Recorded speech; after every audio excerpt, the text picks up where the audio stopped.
Bonjour à tous et bienvenue dans cette vidéo d'introduction et de présentation de Google Apps. Alors je vous propose dans cette vidéo d'aborder 3 points.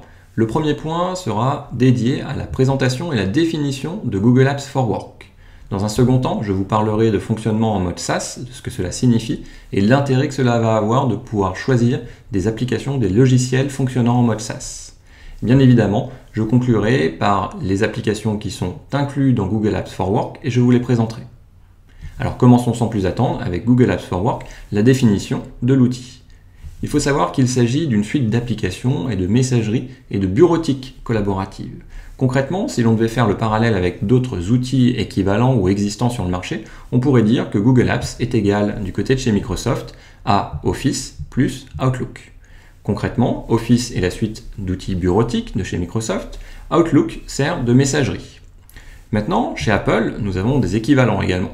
Vous avez iCloud pour la messagerie, mais vous avez aussi Page, Numbers et Keynote pour les outils bureautiques. Eh bien, Google Apps est un équivalent de Apple, des outils que Apple propose, mais c'est aussi une suite d'applications équivalentes aux outils de chez Microsoft. Voilà pour la messagerie et la bureautique collaborative. Maintenant, si l'on s'intéresse au prix, eh bien, il faut savoir que Google Apps for Work a un prix qui varie entre 4 € ou 8 € par utilisateur et par mois. Dans l'offre à 4 €, vous allez avoir 30 Go d'espace de stockage par utilisateur et par mois. Dans l'offre à 8 €, vous allez avoir un espace de stockage illimité. Voilà ce qui différencie principalement ces deux offres tarifaires de chez Google Apps. Parlons maintenant du mode SaaS, du concept du mode SaaS. Il faut savoir que SaaS signifie tout d'abord Software as a Service. Autrement dit, littéralement en français, logiciel en tant que service. Concrètement, disons plutôt qu'une application qui fonctionne en mode SaaS, c'est une application qui fonctionne en mode hébergé, c'est-à-dire qu'elle va être accessible partout où vous allez avoir Internet. L'autre intérêt de cela, parfois, sera que vous aurez des fonctionnalités locales. Et là, ça va être le cas de Google Apps for Work. Vous allez pouvoir installer sur votre machine des applications pour continuer de travailler sans connexion Internet. Enfin, le dernier intérêt de fonctionner avec des logiciels ou des applications en mode SaaS, c'est l'absence d'achat de licences logicielles, de frais de maintenance ou de frais d'infrastructure. Ici, en l'occurrence, il s'agit de Google qui s'occupe de tout. Google vous fournit la maintenance, l'infrastructure pour avoir accès au service Google Apps. Parlons maintenant des applications qui sont intégrées dans Google Apps for Work. Il y a tout d'abord, bien évidemment, une application qui s'appelle Gmail qui fait office de messagerie professionnelle, c'est-à-dire que vous allez pouvoir avoir une ou plusieurs adresses mail de type votre nom, @votrenomdesociété.fr. Vous allez également avoir accès à Google Hangout qui, lui, va faire office d'appel vidéo ou bien de visioconférence ou bien de vidéo diffusée en live à des milliers de spectateurs. Vous aurez également un agenda en ligne que vous allez pouvoir partager avec plusieurs personnes.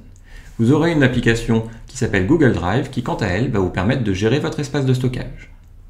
Vous aurez également, comme on l'a vu tout à l'heure, une suite d'applications dédiées à la bureautique collaborative.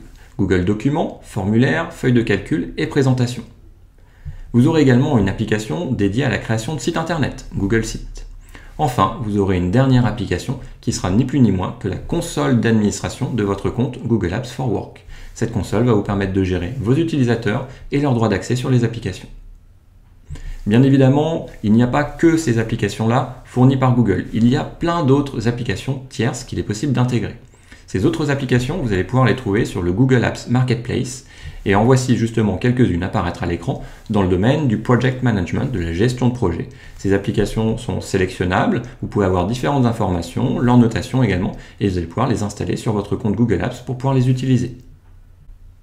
Voyons maintenant ce qu'il faut retenir de cette présentation.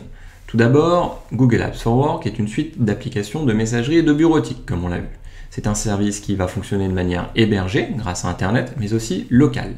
Vous allez avoir un prix qui va être très attractif, qui va varier de 4 € à 8 € par utilisateur et par mois. Enfin, vous allez également avoir aucun frais de maintenance ni d'infrastructure à débourser. C'est Google qui s'occupe de tout. Vous allez aussi avoir la possibilité de créer des adresses email professionnelles, votre nom @votrenomdesociété.fr par exemple.